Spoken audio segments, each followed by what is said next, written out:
क्यों मिला, ये सारे कर्मों के नाटक है। और ये कर्मों के नाटक हम जन्म से आज तक भुगत रहे हैं। और समय समय पर कसौटियां देते, कितनी बार हमको बुखार आके गया, कितनी बार सर्दी लग के गई, कितनी बार शरीर दुख के गया, कितनी कसौटियां हमको देनी पड़ी। ये कर्म आता है, कर्म को शर्म नहीं होती। और भरे बाजार में आदमी को नंगा करने वाला कर्म होता है। और चाहे जितना ऊपर उठा हुआ आदमी कब उसको नीचे पटक देगा कर्म, इसका कोई ठिकाना नहीं होता है। इन कर्मों से बचना ये ज्ञानियों ने हमको उपाय बताया है। और जो कर्म हमारे बंध गए हैं उनको बाहर निकालना, इसका नाम निर्जरा। इसका नाम क्या है? निर्जरा, यानी जर्जरित करना। कपड़ा जर्जरित झाला, फाटायला आला कपड़ा, फटने को आ गया कपड़ा, जर्जरित हो गया। तो कुछ कर्म ऐसे होते हैं जो ऐसे चिपक जाते हैं आत्मा को कि वो छूटने का नाम ही नहीं लेते, भुगतने ही पड़ते हैं उतने कर्म। उसको कहते हैं चीकने कर्म।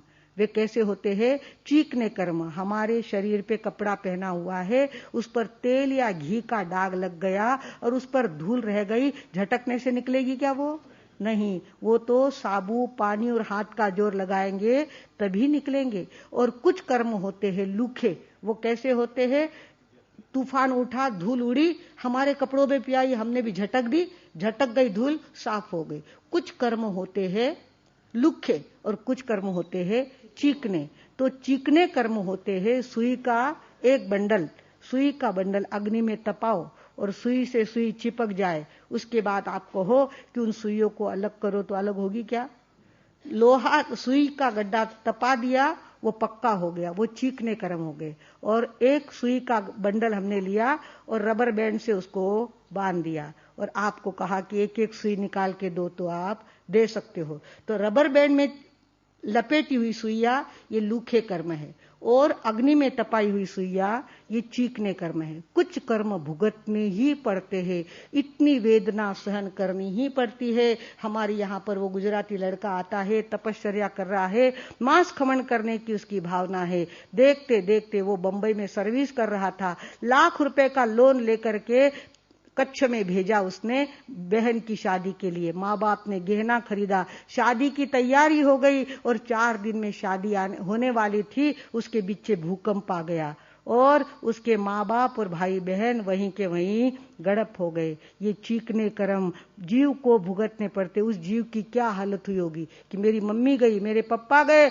मेरी भाई गए, बहन गए, और लोन से लाया हुआ जो 1 लाख का धन था वो भी नहीं मिल सका। उसकी वेदना का क्या ठिकाना, आप सोचिए जरा। ये कर्मों का फेर है, और किसी के नसीब में आता है, किसी के नसीब में नहीं आता। जिनके नसीब में नहीं आता वे गफलत की नींद सोते हैं कि हमारा तो कुछ नहीं, हम तो बहुत बढ़िया है मारा साहब, माने तो कई ऐसा त्रास हुआ नहीं। पर सकाळो कई भरोसो है कई, काले वो पूनो कदी हालन लाग जाए और कोई पत्तो है कई, कदी पूर आ जाए और कोई पत्तो है कई, करे तूफान उठ जाए करे पत्तो है कई। कोई मालूम नहीं है कब कर्मों का सामना हमको करना पड़ेगा, इसका कोई अंदाजा लगा नहीं सकता। क्योंकि बड़ का बीज वो अंदर में नष्ट हो गया। आज खाली बड़ दिखता है हमको, बीज हम देख नहीं पाते। ऐसे कर्मों का मूल हम देख नहीं पाते, पर कर्मों का फल हमारे आंखों के सामने हम देख रहे भगवानों। तो हमें चाहिए इन कर्मों से हमको अपने आप को बचाना है।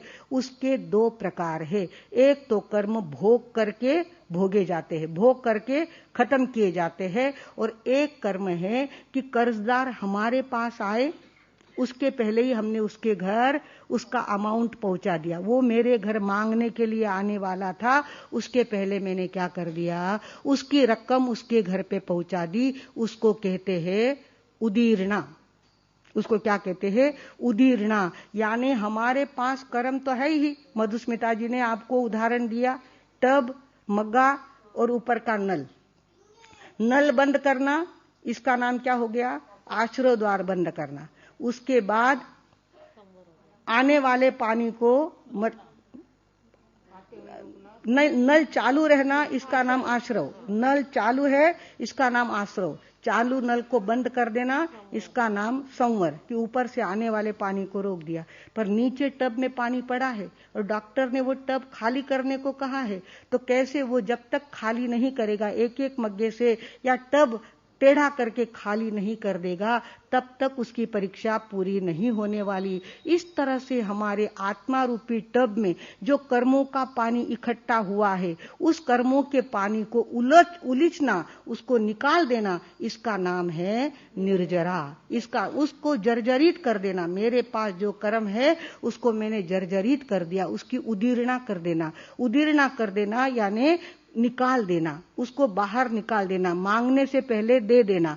मेरे जिंदगी में अशुभ कर्म उदय में आने वाले थे, पर मैंने उसको क्या कर दिया, निकाल दिया। ऐसे कई प्रसंग होते हैं कि सामने वाले के कर्म उदय में आने वाले थे और संत ऐसे मिल गए। अभी हम अनकाई गए थे और अनकाई में एक महासती जी ने महाराज साहब से अष्ट सिद्धि तप करवाया।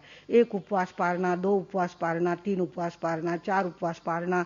4 उपवास होने के बाद महासती जी ने कहा, अब मेरे बाप से नहीं होता बाबा, अब मेरे से नहीं होता, मुझे बहुत तकलीफ होती। बहुत लूज मोशन उनको होने लग गए थे और जमीन पे लौटने लग गए थे। महाराज साहब ने कहा, तुम नहीं करती हो तो मुझे करना पड़ेगा। बोले, आप तो नहीं करेंगे, मैं ही करूंगी। इस तरह से करते करते 8 उपवास तक उनको चढ़ाया।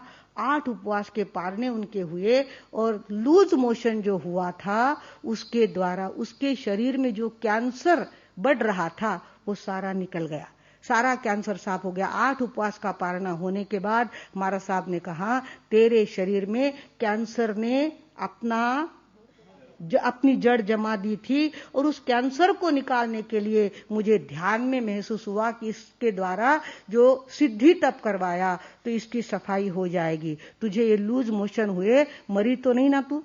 अच्छा हो गया कि तेरा कैंसर निकल गया, नहीं तो तुझे इतने कीमो लेने पड़ते, इतने लाइट लेने पड़ते, इतनी दवाइयां खानी पड़ती। अब सारी तेरी बच गई है। वो लूज मोशन के द्वारा पूरा कैंसर शरीर से निकल गया है। ज्ञानियों ने तपश्चर्या को बहुत बड़ा औषध बताया है। लंघनम परम औषधम, लंघन जैसा औषध नहीं है। औषध हमको लगता है कि उपवास किया और तकलीफ हुई, तकलीफ नहीं हुई। वो पित्त पड़े ना, वो पित्त के कंकर शरीर में पैदा होने वाले थे कि पित्त का स्टोर तुम्हारे शरीर में पैदा हो गया था। उसके स्टोन तैयार होते आगे चल के ऑपरेशन करना पड़ता, वो ऑपरेशन टल गया तो वो उदीर्णा हो गई। वो पित्त पड़े, अच्छा हो गया। किसी को खुजली बहुत आती है तो ब्लड के अंदर जो विकृति होती है वो उपवास के द्वारा बाहर निकलती है। किसी को लाल लाल गुमड़े हो जाते हैं। हाँ, हमारे ओस्तवाल जी सामने बैठे हैं, इन्होंने अभी 3 तेले कर लिए। उनको भी इतनी खुजली आती थी, वो खुजली उनकी कम पड़ गई, काफी कम हो गई 3 तेले की। ऐसे हमारे गणेश लाल जी महाराज साहब तो 100 दवा की 1 दवा कहते थे। आजकल तो जमाना बहुत ज्यादा आधुनिक हो गया है और कहते उपाशी राहायचंच नाही, दिवसभर थोडं थोडं खात रहा। कशाला खात रहा? हमारे भगवान भी बहुत बड़े वैज्ञानिक थे और उन्होंने मन पर ब्रेक लगाने का इतना बड़ा उपाय बताया था कि कुछ नहीं होता है, 1 तेला कर लो, 1 उपवास कर लो। 24 उपवास किया तो सारे शरीर के अंदर में जहां जहां कचरा पड़ा है वो सारा कचरा एक ठिकाने आ जाता है और पारने के बाद दस्त के साथ वो कचरा बाहर निकल जाता है। तपश्चर्या कई बीमारियों की दवा है, कई बीमारियां उससे ठीक होती है। और हमारे गणेश लाल जी महाराज साहब तो इसमें माहिर थे। हाँ हाँ हाँ कर तो महारा कने आयो के जमशेद कुंतो का बरडी जयसिंहपुर के बरडिया जी मनमाड़ के स्टेशन पे आए। दोनों पति पत्नी स्टेशन पे आए और उनकी पत्नी को लगा कि मनमाड़ में महाराज साहब का चौमासा है, 1954 की बात है, महाराज साहब का चौमासा है, दर्शन कर ले। तो उनका मैं कई महाराज साहेब ने मानू नहीं, कई जाऊनो नहीं आपलाने, इसो मती करो, घना मोठा महाराज साहब है, आपलाने दर्शन ने गयो चाहिए। और जबरदस्ती वो लेके गई तो बरडिया जी को तो सांस की बीमारी थी, हा हा हा हा कर रहे थे। तो सामने वो तो हर माल छियाना था उनके लिए। गणेश लाल जी महाराज साहब एकदम जागरूक शक्ति थी, इतनी पावर थी उनके पास और स्वयं भी बहुत ज्यादा तपस्या करते थे। तो वो बन्ना करते करते हा हा करते, हा हा कई करे के वे तेलो कर ले, क्या कहा? हाँ हाँ कई करे तेलो कर ले। और उनके पति तो अपने पत्नी के सामने बड़ी बड़ी आंखें करके देख, मैं कहो तो ना नको जाऊ दर्शन ने, ये महाराज साहब कने गया कि कहीं कहीं करन लगाए, हमारा बापू तेलो नहीं हुए के। अब इस तरह से बिचारी एक तरफ गुरु एक तरफ पति करे तो क्या करे। बोले ठीक है, थाना हुई तो करजो, नहीं तो मती करजो, मैं मारा सबको माफी मांग ले आपे चालो। कोई किसी